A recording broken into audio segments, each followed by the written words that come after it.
이렇게 속삭이듯이 이야기를 하는데요. 저는요, 이 마이크도 장만한 김에 제 책 오늘부터 말 공부를 여러분과 함께 읽어드리려고 해요. 너는 어떻게 말하는 사람인가? 라는 제목으로 살펴보려고 합니다. 궁금하시면 채널 고정. 속을 알 수 없는 사람과 대화를 하다 보면은요, 그 사람의 머릿속을 투시하고 싶다거나 마음속에 들어갔다 나오고 싶다는 생각을 하곤 합니다. 그만큼 답답하다는 뜻인데요. 커뮤니케이션에 대해서 깊이 공부하기 시작하면서 타인의 말을 좀 더 잘 알아들을 수 있는 비법을 알게 됐습니다. 바로 그 사람의 말의 패턴을 듣는 거예요.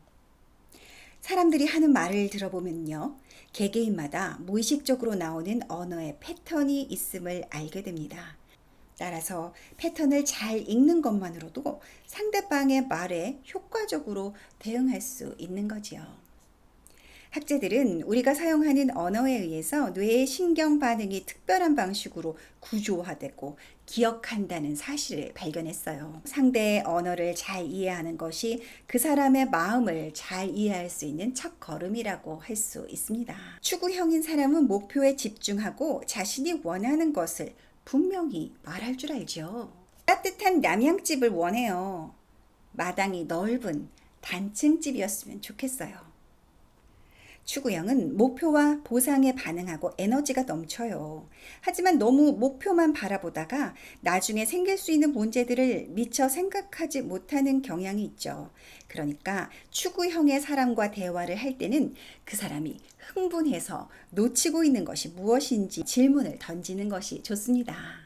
북향집은 원하지 않아요. 오래된 집은 싫어요. 문제점을 미리 파악하고 무엇을 피해야 하는지 먼저 생각하는 타입입니다. 늘 최악의 상황까지 생각하다 보니까 진취적이지 못한 면이 있다는 게 문제죠. 하지만 이런 패턴으로 말하는 사람들은 문제점을 찾아내는 데 소질이 있고요. 위기 관리에 능하다는 장점이 있습니다. 이런 패턴으로 말하는 사람들의 마음을 더 깊이 듣기 위해서는요, 그 대신에 무엇을 원하세요? 이렇게 다시 한번 질문을 하는 것이 좋습니다. 대개는 잘 모르겠어요 라는 대답이 돌아오는데요. 거기서 멈출 것이 아니라 그가 원하는 바가 무엇인지 분명해질 때까지 다각도로 질문을 던져서 대화를 이어나가는 게 좋습니다. 어떤 일을 실행하는 데 있어서도요, 첫 번째는 행동형입니다. 생각보다 행동이 앞서는 불도저 타입이죠. 이들은 최초라는 말에 흥분하고 새로운 도전을 좋아합니다. 이들의 어투는 간결하고 직선적인데요. 마치 세상의 모든 걸 자신이 통제할 수 있다는 듯이 말하곤 합니다. 한번 해보는 거야. 당장 시작하자. 서둘러. 뭘 기다리는 거지?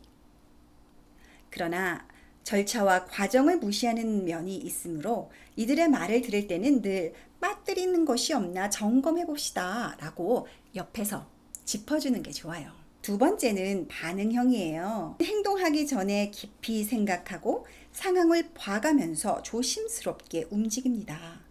때로는 너무 심사숙고하느라 자료조사만 하다 끝날 정도죠. 지금 시작하는 게 맞는지 좀 다시 생각해 봐야 되겠어. 다른 변동 사항이 없는지 조금 더 지켜봅시다. 분석적이고 용이 주도하지만 바로 그런 점 때문에 때를 놓치기도 하죠. 이렇게 반응형과 대화할 때는요, 어떻게 하면 동기를 부여하고 행동하게 해야 하나 생각하면서 들어주는 게 좋습니다. 사람마다 판단 기준을 무엇으로 삼느냐에 따라서도 또 두 가지 패턴으로 나뉠 수 있어요. 첫 번째는 내부 지향형입니다. 이 내부 지향형인 사람은 자기 안에 아주 분명하고도 확고한 기준이 있어요. 이런 패턴으로 말하는 사람은 결정을 내릴 때 외부 정보를 수용하기보다 자기 마음대로 하려는 경향이 강합니다. 바로 이 때문에 남의 의견을 무시한다거나 독단에 빠질 위험도 있는 거죠.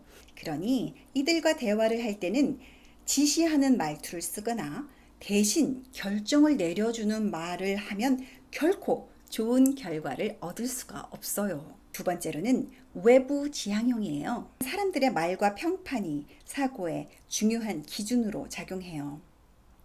다른 사람들의 생각을 잘 받아들이고 그에 공감을 잘하지만 잘못하면 남의 의견에 휘둘려서 결정을 내리지 못하기도 합니다. 이렇게 다르게 생각하고 다르게 말하는 두 사람은 함께 있는 재미와 다양성, 또 서로의 부족한 면을 채워주는 안전장치까지 보너스로 누릴 수 있어요. 비록 한쪽은 줄기차게 말하고 다른 한쪽은 줄기차게 들어주는 패턴일지라도 말이죠. 또 한쪽은 계속해서 새로운 일을 벌이고 또 다른 쪽에서는 계속해서 그 일을 수습하느라 바쁘다 할지라도 얼마든지 서로를 존중하며 조화롭게 살아갈 수 있음을 아셨으면 합니다. 남의 얘기보다는요, 바로 제 얘기 같네요. 말하는 방법이 참 다르고 다르다는 것을 새삼 느끼게 됐어요. 라고 말씀해 주셨어요. 또 코지 님이 보내주셨습니다. 나는 회피형. 네, 맞아요. 저도 회피형이에요.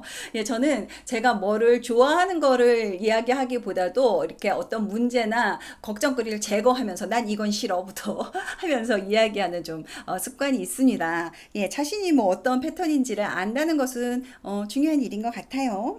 또 저는 제가 회피형이라서 그런지 무조건 한번 해보자 라고 말하는 사람들에게 부담감을 느끼고 좀 기피하게 됩니다. 사실 그래요. 그죠? 네. 자, 나와 다른 사고, 대화 패턴을 가진 사람들을 알고 적절하게 반응할 수 있는 방법도 나와 있어서 많은 도움이 되었어요. 다음 연재 기대합니다. 너는 나와 다른 사람, 이렇게 사람들을 구분 짓기 위해서가 아니라 그 사람이 말을 하는 패턴을 듣고 그 사람의 그 생각의 과정을 이해해서 조금 더 대화를 잘 진행해보자 하는 뜻으로 이런 패턴을 나누는 거예요. 상대방에 맞춰서 말하는 기술이 궁금합니다. 라고 말씀을 하셨어요. 그런데요, 저는 여러분들께서 너무 이렇게 기술에 집중하지 마시고요. 일단은 상대방의 이야기를 있는 그대로, 그러니까 기술이 아니라 마음으로 들어주는 그런 시간을 먼저 좀 보내셨으면 합니다. 너무너무 읽어보고 싶은 책입니다. 한 편 포스팅만 읽고도 너무 감명받았던 글 내용입니다. 블로그 태그 포스팅에서 꼭 책 당첨되고 싶네요. 예. 자, 책 받으셨는지 모르겠네요. 예. 진짜 마음속을 들어가 보고 싶은데 커뮤니케이션을 얼마나 깊이 배워야 하나요? 라고 질문을 주셨는데요. 그래요. 아까도 말씀드렸지만요. 이 커뮤니케이션 이라는 말 자체가 저는 너무 커다랗고 이렇게 너무 학문적으로 다가가지 않으셨으면 좋겠어요. 우리가 매일 하는 말, 자, 오늘 여러분들이 제 유튜브를 보신 것처럼 조금 한 번 더 생각하고 또 한 번 더 다른 사람을 배려하는 그런 마음에서 말 공부가 시작되는 것이 아닐까요? 오늘 방송이 도움됐다면 구독, 좋아요 눌러주시고요. 알람해 두시면 다음 방송 놓치지 않을 수 있어요. 어제보다 나은 오늘을 위해 썸미디어에서 만들었습니다.